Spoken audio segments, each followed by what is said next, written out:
আসসালামু আলাইকুম গাইস। সে উত্তরা গণভবনের 2062 সালের ঠিক আছে যে নলকূপটা আপনাদের মাঝে আমি পানি খাইয়া দেখবো যে কি ধরনের টেস্ট। এত আগেকার অনেক আগেকার ব্রিটিশ আমলকার যে নলকূপটা, এই নলকূপ এখনও উপস্থাপন আছে।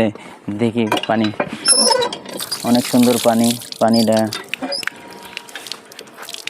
পানিটা সুন্দর পানি।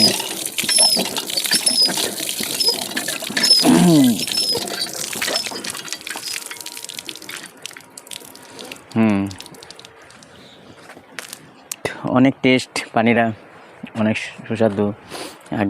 অনেক আগেকার পানি, বিশুদ্ধ পানি। এই নলকূপ থেকে অনেকে কর্মচারী, অনেক রাজার প্রজারা এটা ইউজ করতো, এই পানি খাইতো। তারপরে আপনাদের এখন আরও সামনে নিয়ে যাব, যারা রাজারা খরগোশ ও পাখি ইউজ করতো, ওইগুলো পাখির ইয়া করে